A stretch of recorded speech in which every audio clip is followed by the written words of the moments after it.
Hi, Max Brantley with the Arkansas Times on Friday, September the 27th. Well, there's a new census data out that paints a slightly less rosy picture of the Arkansas economy than the people leading the state, particularly Governor Asa Hutchinson, might want you to believe. The report was put together by Arkansas Advocates for Children and Families, an advocate for working people in Arkansas. It finds that while the unemployment rate is low, that doesn't necessarily translate to good times. Our wages are flat. A huge number of people remain uninsured. That number has grown. The poverty rate is increasing. And excuse me, the income equality gap is growing. We're one of the worst states in the country when it comes to income inequality, if you consider a bad thing that the gap is so big here, which of course we do. Interesting quote in a report on the income equality gap by the Democrat Gazette quoted Senator Jim Hendren, the governor's nephew, who acknowledges how unfair our tax system is to poor people, both the income tax cut that benefited the wealthy disproportionately, and the huge burden that's placed by high sales tax. He'd like to see an earned income tax credit. He tried that last session to pay it with a tobacco tax. That failed. We just need an earned income tax credit, period, because that goes to working people and they spend the money, and that is good for the economy. Well, October 1st rolls around next week, and it's an important date on a couple of fronts, both related to money. For one thing, a new state law that raised money to pay for highway construction, some of it with a new sales tax and some of it with a new tax on wholesale fuel prices, includes a really confiscatory new tax on people who own electric vehicles. Hybrids are going to have to pay $100 a year for their car tags, and all electric vehicles are going to have to pay $200, where they used to have to pay $25. My wife's electric car is going to see an octupling of its car tag rate from $25 to $200. The theory is that cars that are run on electric power don't pay fuel taxes, so they should pay something toward the cost of the roads. That's fair enough.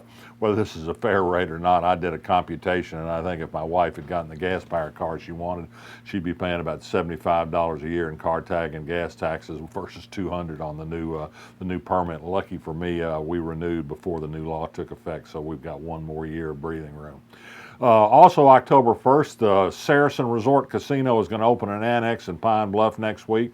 Going to add 300 slot machines to those available to gamblers in that area and from anywhere else that might like to come. They're still working on a big casino resort hotel, but this annex will get them online with gambling revenue a lot earlier than next year, which is the target date for the hotel. The State Board of Corrections yesterday afternoon did approve an idea to create a regional prison in South Arkansas in which the state would contract with Drew and Ashley counties to send up to 500 state inmates there. This is a very curious deal. It seems to be designed to favor a private corrections company from Louisiana that's represented by a lobbying firm that's composed of former Governor Asa Hutchinson's staff members. The deal isn't actually done yet. And people in the counties down there are asking, why should the counties take the responsibility for running the prison? Why didn't the state just contract with a private contractor? I think the state is trying to dodge something here. Exactly what, we don't know. We shouldn't get into private prisons, period, anyway. Other news, Wendell Griffen, the judge from Pulaski County, who's often controversial, the state has said he should be removed from all cases involving the Attorney General's office because he's too tough on their lawyers. Filed a motion with the Supreme Court yesterday saying that request should be dismissed. If there is a problem with his behavior and he doesn't agree that he's been improper toward attorneys in that office, it should go to the Judicial Discipline and Disability Commission. He is, of course, correct, but the Supreme Court doesn't like Wendell Griffen much, that's for sure. Bombshell report out of a Senate committee today. It says the NRA essentially functioned as a Russian asset during the 2016 election cycle. There's been plenty of circumstantial evidence of that.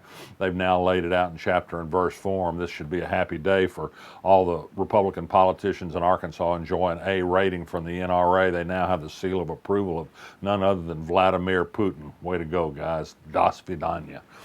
Sunday in Arkansas, this is going to happen in Phillips County. They're going to be competing memorial events to the Elaine massacre, which happened 100 years ago. There's going to be a new memorial statue, not a statue exactly, but a monument erected in Helena, and that's caused some unhappiness among another group in Elaine that thinks the monument should be more in the Elaine area. It didn't happen. The killing of black people in mass numbers and what was once termed a riot has now been properly viewed as a racially motivated attack on black people.